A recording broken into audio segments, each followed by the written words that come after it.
Welcome to the Longest Take podcast.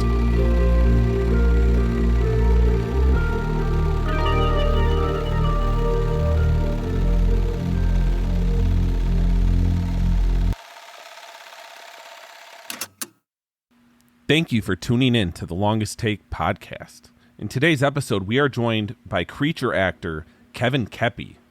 You may have seen Kevin's work in films such as Smile, the TV show Evil, or Netflix's and Guillermo del Toro's Cabinet of Curiosities. Thank you to Kevin for joining us today, and please enjoy today's episode. All right, so to kick things off, what are your top 5 favorite movies? Oh, yeah.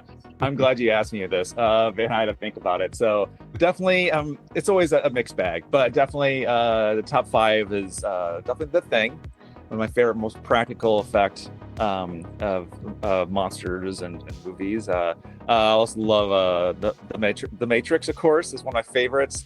Lord of the Rings, I would say I would count that for one movie, even though it's a trilogy. And gosh, what else did I have it say? Let me look at this real quick. So I often forget. I know my shows, but I like better for my yes. Oh yes, The Crow is definitely another one. And the 5th one is kind of difficult. One of my favorites is Interview with the Vampire. I think it's one of the best vampire films. But I'm also a diehard X-Files fan, and so I've seen that movie many times. Yeah, that's awesome. And I noticed The Thing, would you say that inspired you to kind of get into a lot of horror with what you do with your craft? That's one of the biggest things there. It didn't necessarily inspire me, but it did definitely let me know definitely the story and like how John Carpenter did it and everything, of what acting and mystery and suspense and doom can really do to the viewer and to really tell the story for what it is. And so I really enjoy it for that sense, because it's very, very well done.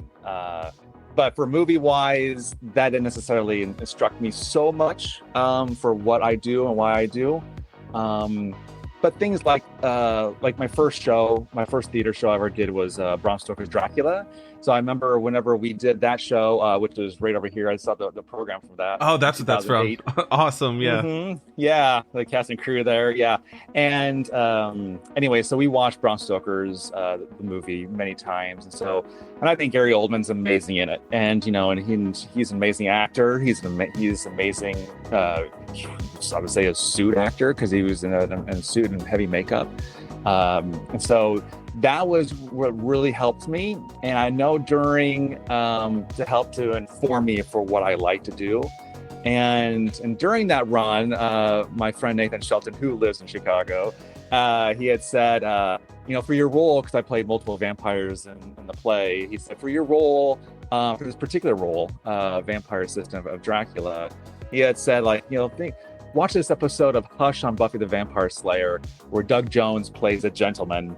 If you haven't seen it, it's Doug Jones being amazing. And I didn't care about Buffy at all. I thought it was a girl show. But I watched it and was blown away, not only by the show, by the episode, but by what Doug Jones did, but being silent and creepy and a big smile, and there's no dialogue. And so just Dougie by himself has been a huge inspiration for me and for everything that I like to do and what I like in movies, because I think he's an amazing actor and a creature actor and awesome person. So he has been a huge inspiration for me. Yeah, and I, as someone who's not as well versed in the whole creature acting piece of it, yes. Thinking about you and what you do, I think of it as the Doug Jones pipeline, because that's yes. Immediately, I'm sure everybody just goes right to that. Have you had a chance to meet him before? Oh, many times, yes. Indeed. Yeah, that must be awesome, because it sounds like he's one of your heroes. And you your work on Cabinet of Curiosities, did you get to work with or meet Guillermo del Toro at all in that process? Yeah, good question. Unfortunately, no. He was a producer of it, so he was integrally involved with it. However, I think he was also directing Pinocchio at the time, so he was probably mostly on set for that. I just presume. I'd heard that he was always in touch with things. I know he flew there probably a week or two after I wrapped, because I had to do some reshoots for some episodes, and so he was there to kind of oversee things, from what I was told. So unfortunately, I didn't get to meet him. But Doug said he did bring me up to Guillermo one time, and so he said Guillermo knows me, so which warms my heart. So right, yeah, maybe one day he could get both of you guys in there to each play character or something. That would be amazing. But, I agree. I hope so. Yeah, but still cool to have that connection to your name at least. Like, he might not have been there, but I mean, it's called Guillermo del Toro's Cabinet of Curiosities, so still super awesome.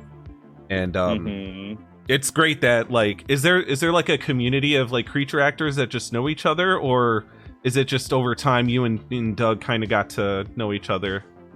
Is it like like you guys are all in like a group chat somewhere, like everybody who does creature acting? Like, how does that go? Yeah, we meet for tea every other Sunday afternoon. But anyways, we do know who does who and what, and who's good at what, and different sizes and stuff. It's a really fun community here in LA, and it's weird how big a city or how big an industry can be, and yet how small of a town it is. And I just love that kind of community. And it's with the actors, the creature actors, but also with the makeup artists. And I have a lot of like really close relationships and of course intimate relationships with makeup artists, because they're in your eyeballs, you know, they're like in your mouth, you know, they're like you're working with them. And I love makeup. I love I used to apply makeup in theater, doing theater, but I love that relationship that I have on set with makeup artists, and I get to see what they get to do, and for me to bring what their works of art to life. And it's just an honor and a privilege. It was super cool. Yeah. I mean, for one, hopefully get along with the person doing your makeup, because you're going to be hanging out for hours, right? True. And you have to be patient as well. So I don't know if that was one of the questions, but just how do you kind of cultivate that patience to do this type of thing? Because you have to like mentally be prepared. Like, all right, I'm going to do this project. I'm going to be sitting in this seat for hours on end every day I shoot. I mean, just how do you prepare yourself for that? I think every person is different, of course, their background, and who they are, their expectations, and their energy level. So everybody's very different in that regard. Me, myself, I don't mind staring at a wall, and I never really have minded that. Staring at a wall and allowing my thoughts to wander and to think, and to be patient and sit outside and not have to be on my phone or something. So I'm a pretty patient person, I feel, in that regard. I like to be isolated a lot of times, just like in the world. I love being around people, but I just love having my isolation to like think and wander, and you know, about the universe, or about this line, this scene. What does this mean to the character? It gives me an opportunity to do that stuff. But it's not even necessarily having the patience to sit in the chair and get into makeup, and then the removal process to get out. But it's also to be in the makeup if it's a 12-hour day, if you're a 3-hour process to get in, or 4-hour process to get in, and a 1-hour process to get out, and you're on set for 8 hours, just depending. For instance, if anybody's seen the Cabinet of Curiosities episode, featuring my character that I played, the Blob Man, and Panos Cosmato's episode, The Viewing. So I was wearing, spoiler alert, kind of. Anyways, I was wearing this big, heavy creature suit, very thick latex. I had this mask on, zipped up in the back, and little pinholes here for my eyes. And I also have like dentures that I put in. So, and there's another thing that went on top of that mask thing. And so anyways, whenever you're on set, all that stuff has got to be on. And so you have to have the patience to be present and listen as much as you can, even though you can hardly hear, you can hardly see, you can hardly talk. So there's limitations in that regard, but having the patience, even when you're offset, when they're shooting another camera setup or whatever, they may get back to you in 4 hours and you're sitting in this creature suit, maybe it's really sweaty, really hot, or really cold, depending. So having the patience to be there and to enjoy the process and to be present, to be positive. I can't overestimate or overshare, whichever, the importance of being positive and embracing the makeup, the experience, and what you are doing with other people, because it's very important, because the mind is a tricky thing. I think Jim Carrey has said this sometimes whenever he did the Grinch makeup, where he would get into like Buddhist mindfulness and like just of being patient and not letting the makeup wear you, but you are wearing the makeup. It's like the man in the Iron Mask with Leonardo DiCaprio. You have to wear the mask and not it wear you. Where if you feel that's wearing you, then the mind can start playing tricks and you start having claustrophobia. You feel out of control, and then it's a downward spiral. I've been there before. My first big creature suit I did, I had a downward spiral moment, and it was a really bad time. It was handled very well on set, and I learned a lot from it. And so it's got to be very much aware of those things. And it's interesting. It's sensory deprivation, essentially, depending on certain things. Last night I was working on a shoot here in LA, and I couldn't think I could see, but I couldn't really breathe. There's nowhere to breathe here, but I can breathe through my eyes in the mask. And so I couldn't really breathe very well. And I was doing a lot of physically demanding things. And I thankfully I could see and I could hear. So those are great. But it's about the CO2 and the O2 balance, like how much can you breathe, and also like all these different things. So it's always a challenge to be in different designs for creatures and suits and things. So it's an art and a thing of its own for sure. Yeah, and that first one that you did, where you said you kind of had that downward spiral, what type of creature was that? What do you want to share? What project it was? You could keep that quiet if you want, but no, totally. It's on my IMDb. Director named Cameron Dinwiddie. I think that's his last name. Haven't seen him for a while. It was a character called the Basement Creature. It was I forgot the name of the title. Excuse me. But anyways, it was a suit done by a friend of mine, Mike Strain, in Springfield, Missouri, and it was really awesome. But it was a really tight latex suit. It was really, really tight on me, and it came around my head a lot, and he laced it up in the back, and to make it really tight, because this creature is supposed to be like, of course, humanoid, but not human, to have this relationship with this young girl downstairs. Like, is he going to eat her, kill her, spook her, be her best friend kind of thing? And there was just a few holes that he had opened up, just kind of stabbed in the mask a little bit. So I couldn't really see, I couldn't really breathe very well. And it was freezing outside. It was the middle of February. It was ice. There's an ice storm outside. It was super cold. We're in the basement. I was very cold. I was underneath a sheet. I couldn't touch my fingers, had finger extensions. So it was challenging in that regard. I started feeling that I was not in control because things were taking too long, and I was suffering in that sense, where I felt like my body was putting up with a lot of things and a lot of challenges anyways. So but that was a good lesson to me. But of course, once I realized I had a hard time breathing, that I'm like, I can't breathe very well, and then my mind started downward spiraling a little bit, which made me breathe harder, and where I was getting less air in. And so it just triggered a cascade effect of that. But that is why having a handler is super important. A competent, comfortable handler that you're a handler you're comfortable with, can communicate with, that's with you on set, that can speak for you, that can watching out for you. And this is most of the creature designers. They'll go to set and with you, and they'll make sure you're taken care of. Does Kevin need any water? How are you doing? Do you need to sit down?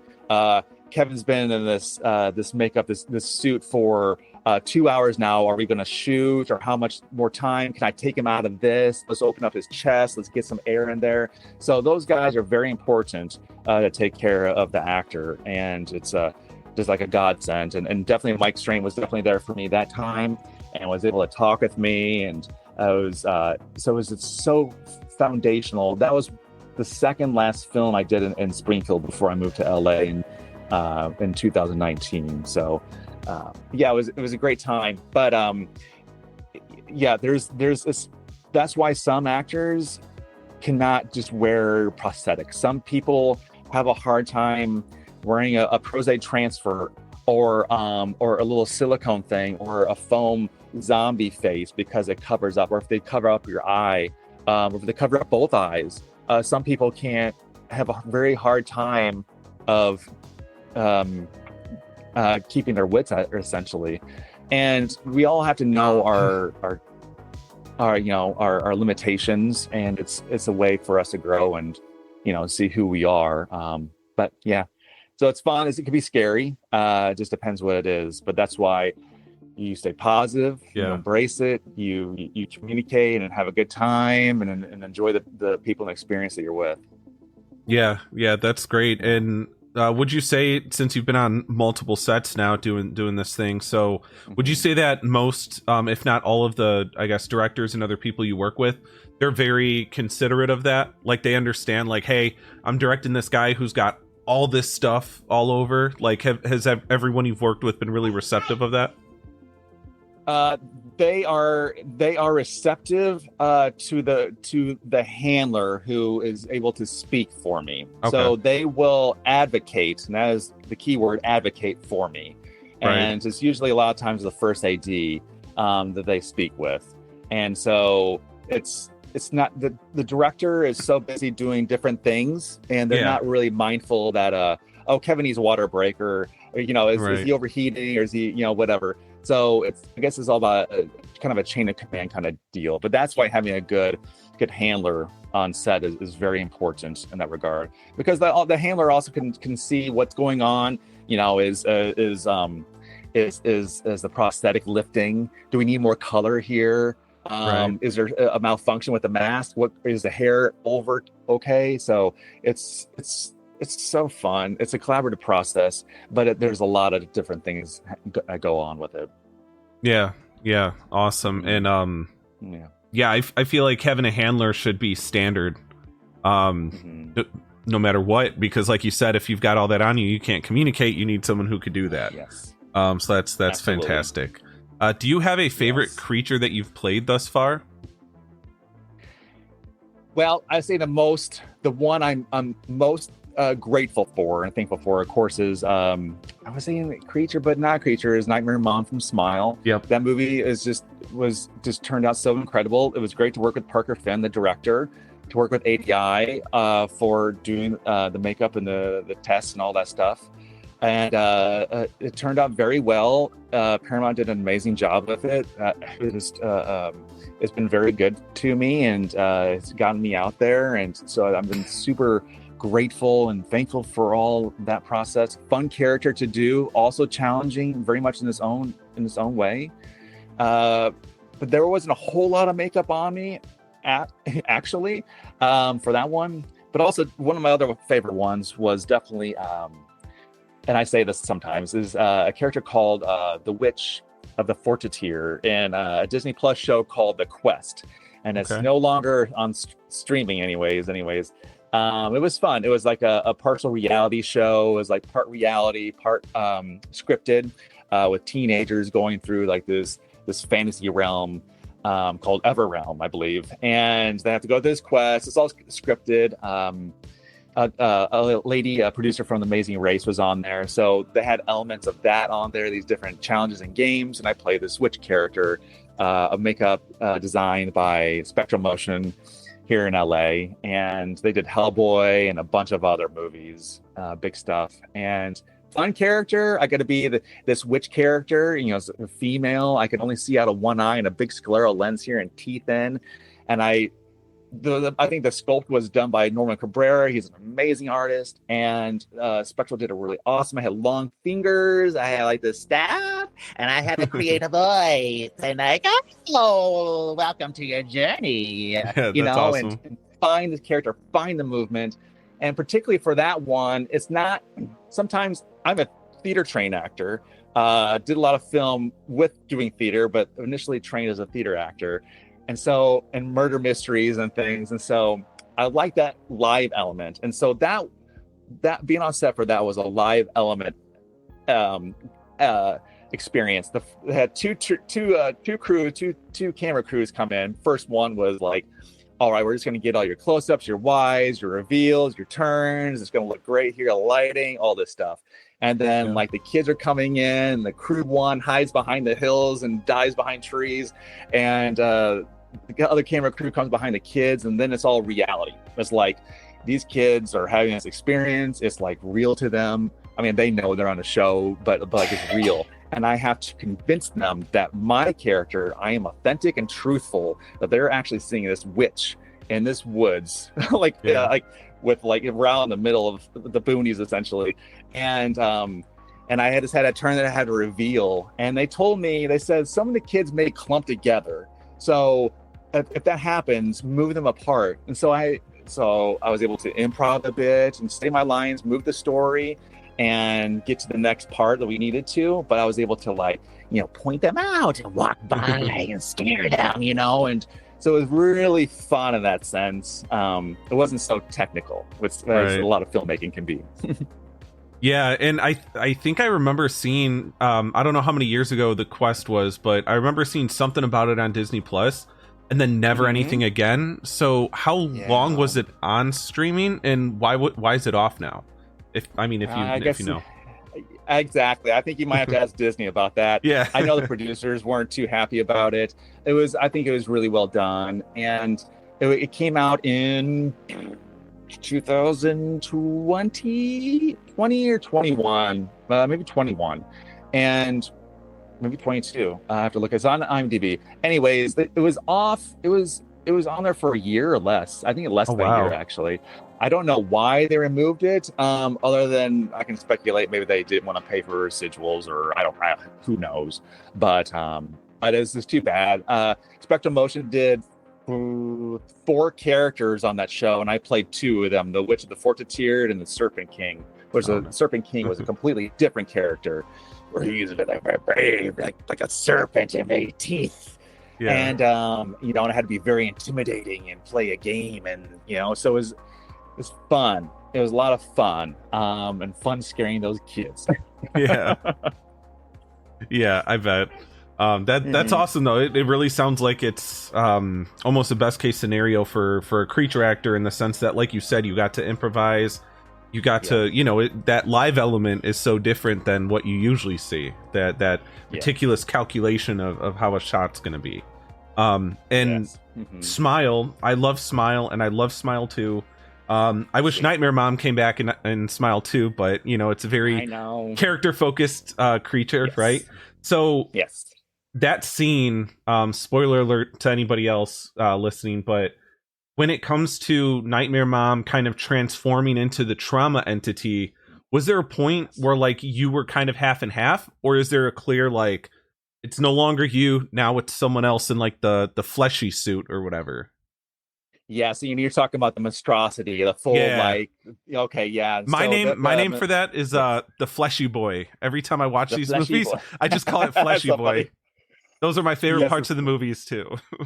That's fun. That's cool. That role, the monstrosity was played by Martin Matulis, who is another actor and creature actor, and so we were both there on set, and so it was a really cool transformation that they did. So essentially, like one of the shots I had did for me. It was that okay, I had to do my thing, just be very still, look into the camera and go like this, and then peel it back. And so this was my action.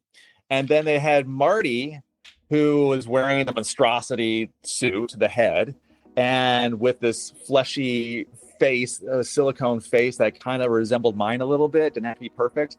And they tried to get my arms to rip away. It's a rip away mask. They tried to get my arms to do it, but it just looked too weird because I had to stand behind Marty and do like that. Yeah. And so they're like, okay, Marty, you go ahead and rip away your face. However, you have to shave your arms because Kevin shaved his arms and you have too much hair in your arms. so that was it was a really awesome blend of him doing that and me. And I think he tore away that mask, that tearaway mask was amazing. It was like made of silicone or whatever, and he ripped that away. And it was a perfect take. I think the first take, and wow. They had I think 3 copies of it or something. And anyways, and when it hit the floor, it plopped. Well, yeah, as you can imagine, it was a really wet, cool sound. Yeah. Great time though. That's the magic of filmmaking is all that kind of stuff. When you blend all that stuff together, and with visual effects, and then with the sound design, the music, and then it just pops and becomes amazing. Yeah, and I imagine that has to be rewarding too for you as any creature, just being there on set, and then when you get to watch the final product and just how much that it transforms what you are, right? You're no longer just a person in a suit. Now you're the witch, you're the serpent king, you're your nightmare mom. You get to be all those things. That's absolutely probably one of the most beautiful parts about filmmaking. What's your origin story with acting? So you mentioned a little bit about being in theater. Would you say that's kind of where it started? Just walk me through that origin story of yours. Well, I guess the very beginning was that I did this King Arthur thing. I don't know, it's probably my early and mid 20s. This King Arthur medieval little fun thing some friends were doing with a video camera and swords, and they invited me there because my brother made some chainmail for me. So I had some sweet chainmail, still have it. And they're like, all right, Kevin, you're going to be over here, but it was super silly and comical, but fun. So that's when I really understood that I like the process of filmmaking. I didn't fully understand the bits, the cuts, and all that stuff, but just the filmmaking, capturing something, just like music. When you capture a live performance and then it's recorded, that you can be shared with other people. I think it's fascinating. I love it. I just love it. So that's always stuck with me. But myself, I always want to take theater. I want to take theater in 7th grade, but they require you to take choir. And then first, so I'm like, okay, take choir. I was okay at choir, but I got bored of it. So I quit and joined band, which is cool. And then later I quit band to join the art class, and that's what really helped me out. But anyways, so I always want to do theater. I've always been very much an introverted person. Very shy, still am, in a lot of ways. So my mid-20s, I definitely knew I needed to be more well-rounded, to be able to speak, enunciate, and not be afraid of being around people, eye contact, being social, being a person someone that's not, behind a deck of Magic cards or Magic the Gathering cards, or behind a computer, I love it. I used to just be there all the time, and I love that stuff. I graduated from art school with a computer animation degree for film and computer games. So, but didn't go forward with that. And anyways, I'm like, okay, I need to go see a play. I just felt like calling, saw a play. It was Hamlet, Springfield Little Theater in Springfield, Missouri. Loved it. Stuck with me. Started taking some classes there at Springfield Little Theater for adult acting classes. There were 2 or 3 other people in my class. My teachers were Kristen Farr and Chris Knox. It was one of probably 2 or 3 of the most difficult things I've ever had to do in my life was that class, because you're vulnerable. you're critiqued. They're looking at you. I mean, not only like how you're dressed, how you're sounding, how you're acting, why you're doing. So it was a lot. It was a lot for me to handle, but I knew I just needed to stick with it. I'm glad I did. I kept enjoying it more and more, and I feel like getting better and better. So I just kept doing that, and then traveled to Europe for a while, and came back and saw had auditions for Dracula, and did that show, did more shows with my good friend Nathan Shelton there in Chicago, and did a lot of film. Nathan and I also did this web series called Shadowbound. It was on YouTube. I think we're going to get it back on YouTube. It's a really good Lovecraftian 1930s silent black and white horror. And anyway, so doing a lot of film work, and I did a lot of theater. I did a lot of acting, producing, directing, show running, teching, stage managing for other theater shows like Rocky Horror Show. And anyways, I just love theater. I love doing film. So it's just like it's like ice skating and rollerblading. They're very, very much similar, but they're also very different. Right. And I love both aspects. And I would like to get more into theater again, but I definitely am happy, and I want to grow more here in LA, and this awesome film community that's here, and all these amazing creatives that I'm surrounded by. It's extraordinary. Yeah, that's great to be surrounded by, like-minded people. Yes. A couple things too on that. One is I used to collect Magic cards. I sold all of mine. Which one's that one? This is a Space Godzilla. So the only ones that I kept are Godzilla cards, because I have a Godzilla shirt on too. I'm obsessed with Godzilla, but my best friend actually is really into Magic, and sometimes I'll go over there and we'll play Commander. But I think that's really cool just to hear someone else who's yeah. And behind you, Shadowbound. So that's a web series. Yes. I was going to ask earlier. It looks like an old school 1930s project, but that's just the aesthetic of it. Big time, yeah. So we shot. There's some good locations in Springfield, and our visual effects artist Matt Latham, he would take away like handicap signs or cars, and post, right. And so everything was the 30s period. And yeah, Nathan, Matt, and I were turning that. We did a feature film. We're trying to get that done. We're still working to get that done, but we had the public web series up for a long time. We may get that back on there. We won several awards. I would often travel around the country and for web festivals, and yeah, it's a fun one. It's really good. Nathan wrote it. He was the showrunner really of it, and he's also one of the main leads. Yeah, it's a fun time. So if we do get that back up there, I'll let you know if you want to check it out. And but it's pretty good. And I play a creaky thing, of course. Of course. Yeah. So you said you guys are going to try to make a feature out of it, or that's like yes, the pipeline somewhere. We did. We actually did a feature. Probably that came out in 2013. I think we converted it to a feature in 2015 or 16. It's been on hold since my move to LA and Nathan to Chicago and stuff. And so it's all there. But we have an original composer that worked on it, and so he had to remake the music for it. His name is Brian Arata, and Nathan wants to do some more like inserts, a little bit here and there, little pickups. And so that's the challenge of polishing it as much as we can for a good finished product in today's world of 2025. Right. To sell it to like a streamer or something, or so that's where we're at right now.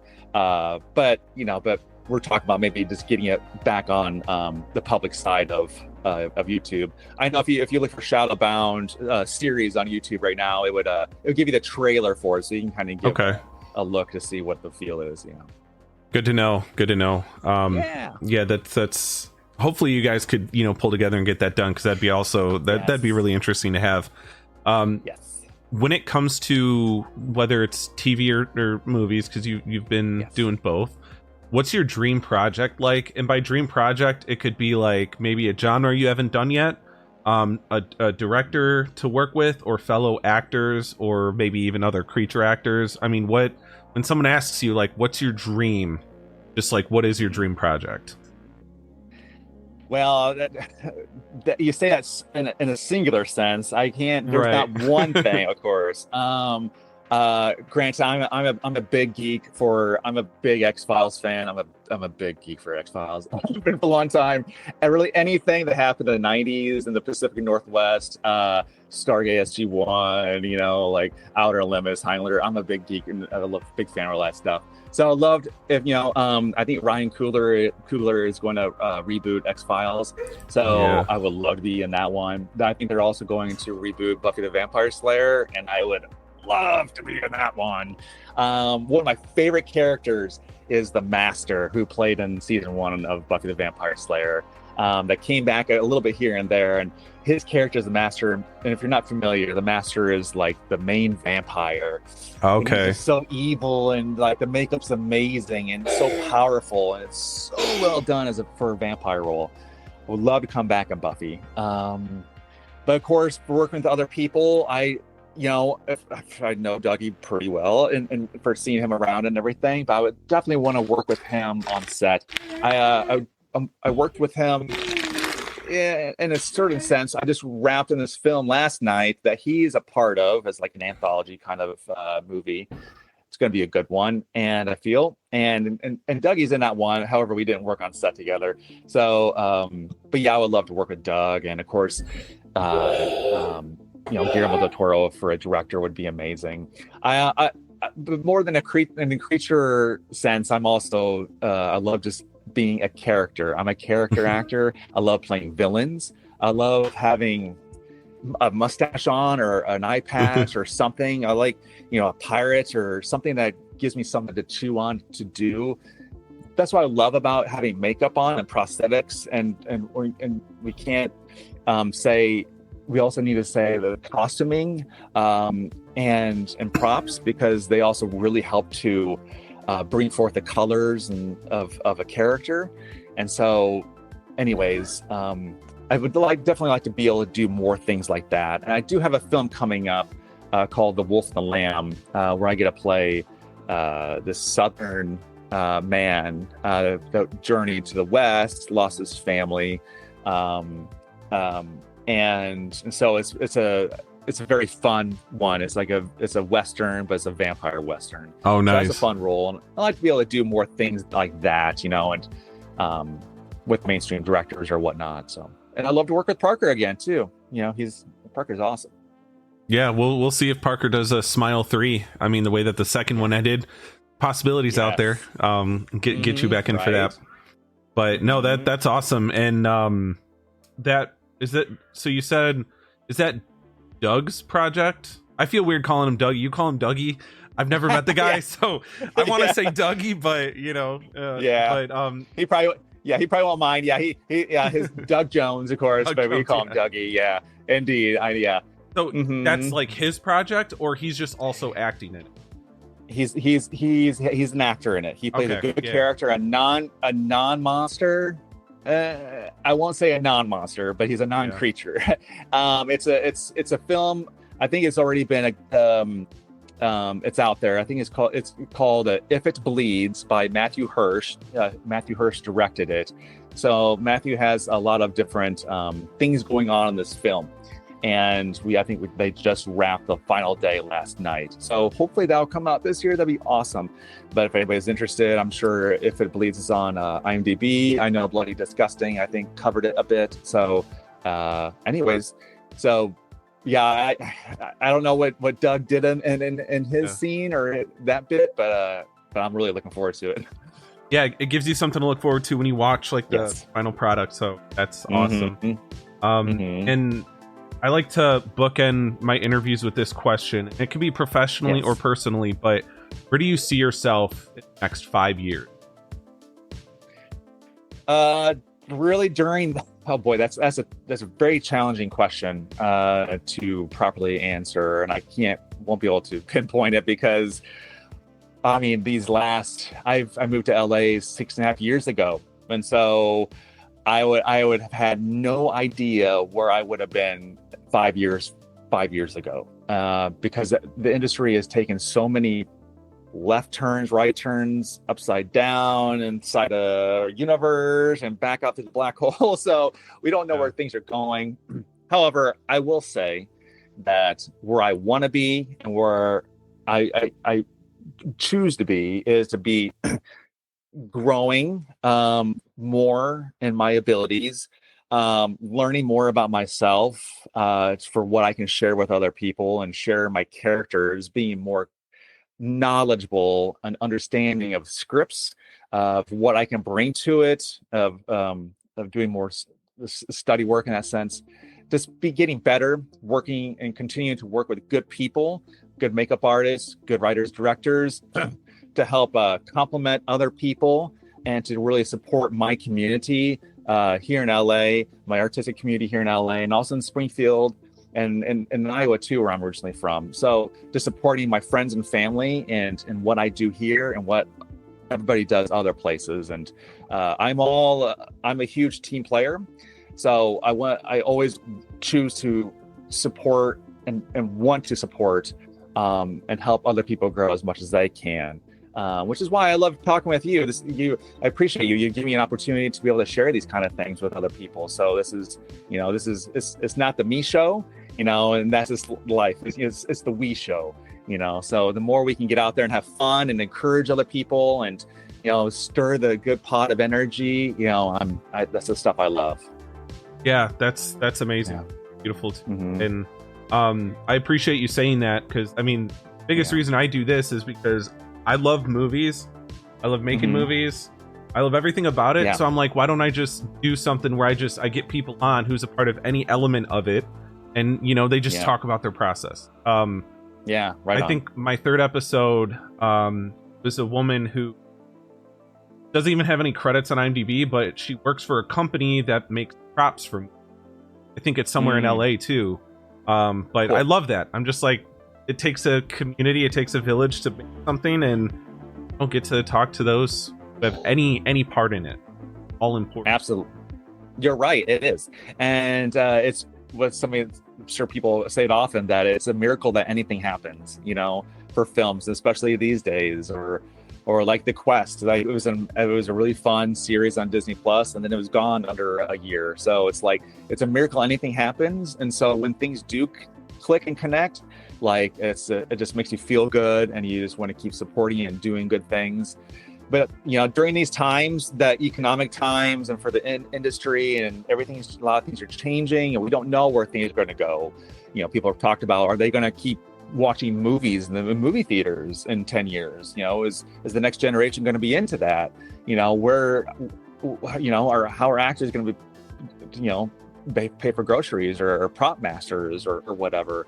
So it's all about just I feel just being humble and doing the best you can and supporting those that you care about. And like my friend Nathan Shelton always says, do the work you love doing with the people you love doing it with.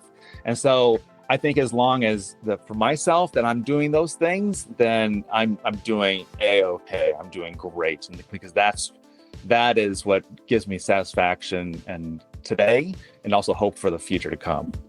Yep. You said it beautifully. And just so 5 years ago we had COVID. That was probably like the point where people assumed theaters were just going away for good, because it was pretty bad there. And then even recently with the fires in LA, I hope at least, for you, I know a lot of people are still trying to get back to where things were, but I know that put a lot of things in jeopardy and kind of ambiguity where you don't know what's going to happen next.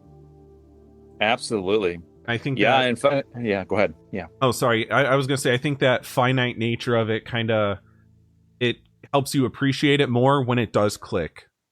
Even though it's bittersweet because it can be on in a second. You're right. Absolutely. Look at today. Brian Coogler with Sinners, that's out in the theaters. That's great movie. That's a good movie, money maker. Good creator, and and then look at the Terrifier guys. Look what they're doing. And of course it's a genre that's not for everybody, but they're doing it the way they want to do it, and it's resonating with the audience. And those guys are coming to Monsterpalooza later this month, but it's awesome when things do happen, and they can happen. And people always tell me, and I've always often heard that it's true that Hollywood and the film industry has had many ebbs and flows, from the silent era, and then to the talkies, to the 70s, and it's all it takes goes up and down. And so that's just an example of life, that we just need to stay afloat, make sure we don't rock the boat too much, we fall over, and if we see someone getting their boat tipping over a little bit, we support them during these rocky times, to remain stable and humble and aware and present, and looking down the river and seeing what opportunities are there, and not focusing on the hard stuff right now, but what could come in time to be. And so it's all wonderful. Yeah, beautiful way to put it. I can't agree more. So here at the end too, I like to give you the floor again to just kind of plug if anything's currently going on, any websites, any projects coming soon. If you have anything that you want to kind of plug in at the end here, feel free. I mean, cool. You got anything coming? All right. I appreciate you asking, Sean. Totally. So thankfully, even though last year was the second to worst year on record for film production in LA, I've been able to work on some good productions last year. A commercial I did with Cher came out earlier this year, so that's out there. And but coming up this year, I have a few projects that should be premiering later this year, if not next year. One's called The Wolf and the Lamb. It's the one I was mentioning is a vampire western, great story done by a great production company called Lunar Door. That's going to be coming out. The one I just did last night called If It Bleeds. I'm looking forward to that one with Matthew Hirsch directing. And let's see, I just wrapped on one that was just announced called Entity Within. It was directed by Nick Simon, who did The Girl in the Photographs. Also did the other name escapes me. Really good one. Fun guy. Fun production to work with. Heather Graham's on that one. Mimi Rogers. So that was just announced. We'll see what happens with that.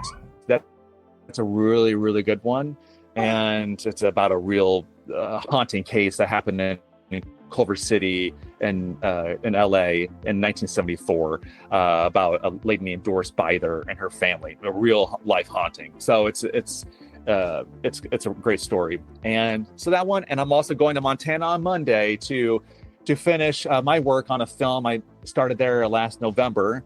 It hasn't been released yet announced yet, so I can't say the name. But really looking forward to that one, and I play a baddie in that one. And nice. So we'll see if that one comes out this year or next year. And I'll give a plug too to Montana, because Montana has been a great community and a great place to film, and their crews there are amazing. And you can do a lot of stuff in Montana. So we did The Wolf and the Lamb there, and also the one I'm going back to on Monday. So they're wonderful. But if anybody wants to follow me, most of my stuff is on Instagram, just at Kevin Keppy. I try to post a lot of my stuff on my website, kevinkeppy.com. I'm also on Blue Sky and Threads. But yeah, anybody can reach out, and I'd love to say hi. Yeah, so I'm just grateful to be here and grateful you're here, and I'm glad to be doing this. Yeah. Awesome. Thank you so much for joining me today, Kevin. I really appreciate it. You're very welcome, Sean. I appreciate it. Thank you.